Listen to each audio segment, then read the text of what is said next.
You're watching Duct Tape and Popsicle Sticks with Mike and Maria Keiser. Because sometimes you feel like your business is being held together by duct tape and popsicle sticks. On this show, you're not going to hear the latest business fad. You're going to get useful information that you can apply to your own business right now.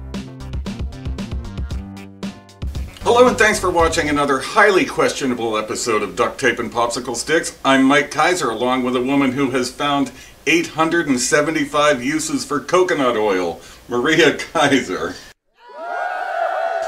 876, I think. Actually, that's, I mean, I haven't found that many uses, but it is a pretty, it's a pretty useful pantry item. It has a lot of uses. This shirt is made of coconut oil. That shirt, yes. And I will say that one thing it's not great for is a little tricky to get out of your hair. But anyway. But other than that, but we could do a whole show about that sometime if you want. So. But we should get right to why people are here. Everything as usual. Thank you so much for hanging out with us. We appreciate it. And everything you need to know is in the notes below the show. How to reach us, how to get to our website, our podcasts, our videos, all that stuff. So we highly encourage you to look. But this was interesting as we were talking about today's show. I think a lot of small business owners know what Alignable is. It's like an online networking tool. It's like a LinkedIn or Facebook or something like that. And they had done a survey recently where they found that 60%, nearly 60% of small businesses are saying that their online presence is not getting them any traffic. Right. When I say traffic, I mean not people reaching out showing that they're interested, not people going to landing pages and doing more stuff, so all their traffic, people not buying things. But they also say that they aren't sure exactly what they should be doing. Right. And a lot of their efforts become haphazard. So I thought we would just take a couple of minutes today to talk about, I don't know, a half a dozen things that every business kind of must be doing to help optimize your online presence, because 60% is too many. It is too many, and it's a common thing that I've heard, and it's a common reason why people say, oh, social media doesn't work, or it's a waste of time, or whatever it is that you're going to say.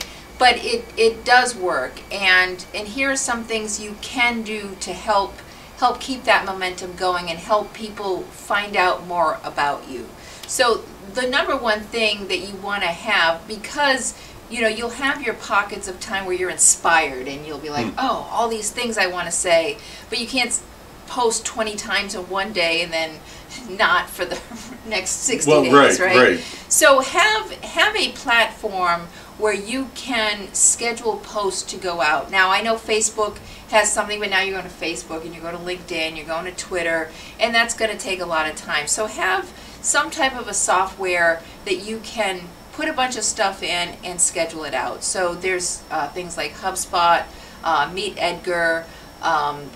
You can use, there's a bunch of different software platforms. So you can certainly look that up, but that's really key.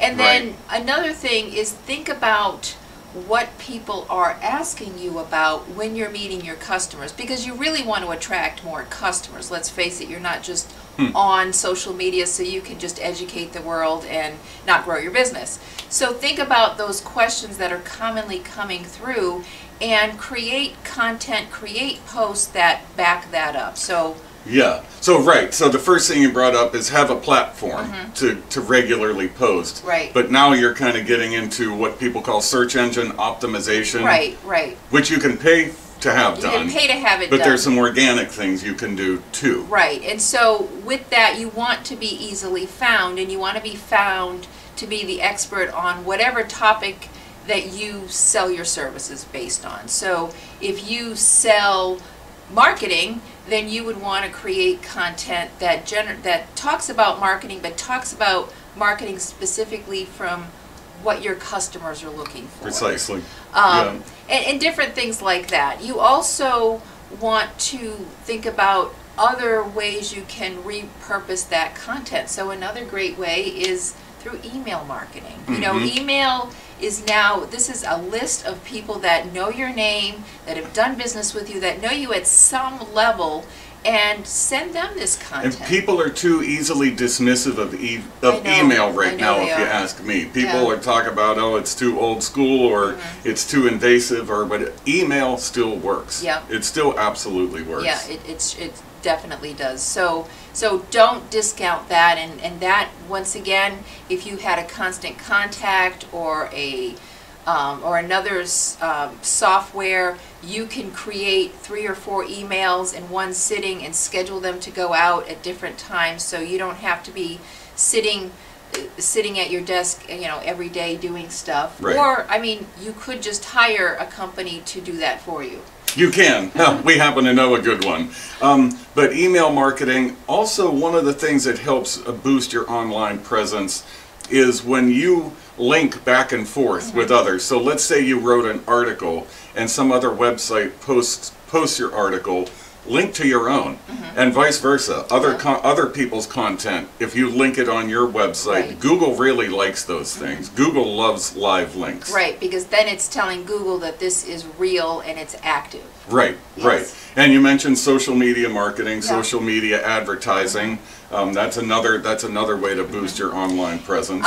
And make sure your website is mobile friendly. Make sure, because where we are today, people are looking on their phones when they're looking stuff up. That's the thing that's with them all the time. So make sure when someone's on your website or they're looking you up, make sure they can read it easily on their mobile device. Right. And I think another thing, finally, that people neglect, but they should really pay attention to, is the analytics.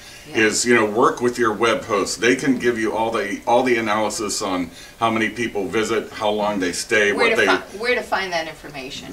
Where to find all that information. Yeah. Facebook will provide you with statistics of how many people were reached and how many people took action.